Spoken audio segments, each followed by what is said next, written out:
This is our research project video. My name is Israel Trejo. My name is Jose Ramos. My name is Jonathan Tovar. Our hypothesis question is, as your redshift increases or decreases, how does that redshift affect the type of galaxy and its color? And for the galaxy's color, we'll be looking at if a galaxy is more red in appearance or blue in appearance. Anything greater than 0.6 in the G-R format will be red, and anything lower than 0.6 will be blue. Our hypothesis is, as redshift increases, the galaxy is more likely an elliptical galaxy, as well as more red in appearance.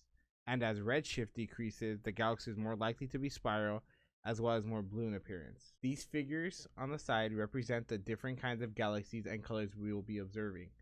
Red spiral galaxies are created when they are older and formed from blue bright stars that have died over time. Blue spiral galaxies are younger and have many young new stars forming. Red elliptical galaxies are formed from stars that died long ago, and the leftover dust and material from old stars has left.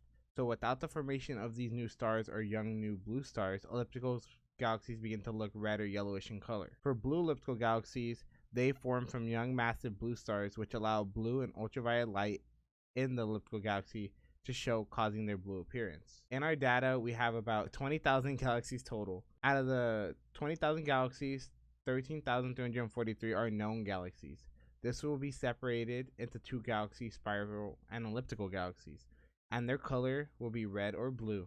From the data we collected, there are 6,881 spiral galaxies, which are broken down into 3,909 blue and 2,972 red.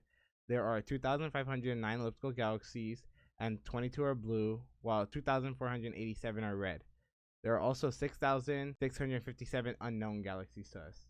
The left side of the graph show all the blue and red spiral and elliptical galaxies with a redshift that are less than 0.065. And on the right side are all the graphs that show the blue and red spiral and elliptical galaxies with a redshift that are greater than 0.065. These graphs show that as the redshift increases, we can determine what type and color it will most likely be. We can also determine the type of galaxy and color it will most likely be as it decreases. We can see that there are more blue spirals as the redshift increases. There are exactly 3,909 blue spiral galaxies. We can also see that there are more red ellipticals as the redshift decreases. There are exactly 1,265 red elliptical galaxies, and we use the G-R to determine the color of the galaxy. There are 3,909 blue spiral galaxies in total. On the left side of the graph, we can see that there are 2,207 blue spiral galaxies with a high redshift. On the right side of the graph, there are 1,702 spiral galaxies with a low redshift. What these graphs show is that there are more high redshift blue spirals and low redshift blue spirals. On the bottom graphs, we can see that there are 22 blue elliptical galaxies in total. On the left side of the graph, we can see that there are 8 blue elliptical galaxies with a high redshift. And on the right side of the graph, we can see that there are 14 elliptical galaxies with a low redshift. What this demonstrates is that there are more low redshift blue elliptical galaxies than high redshift blue elliptical galaxies. There are 2,972 red spiral galaxies. On the graph to the left, there are 1,745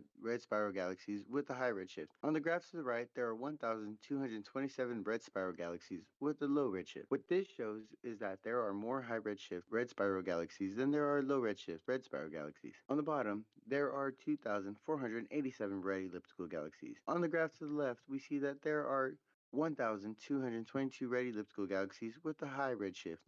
On the graph to the right, we can see that there are 1,265 red elliptical galaxies with a low redshift. What this shows is that there are more low redshift red elliptical galaxies than there are high redshift red elliptical galaxies. And answer to our hypothesis, we were wrong. Our hypothesis was, as redshift increases, the galaxy is more likely to be an elliptical galaxy, as well as its color is more red in appearance. As redshift decreases, the galaxy is more likely to be a spiral galaxy and more blue in appearance. But we concluded that as redshift increases, the galaxy is more likely to be a spiral galaxy that is more likely blue in appearance. And as redshift decreases, the galaxy is more likely to be an elliptical galaxy that is more red in appearance.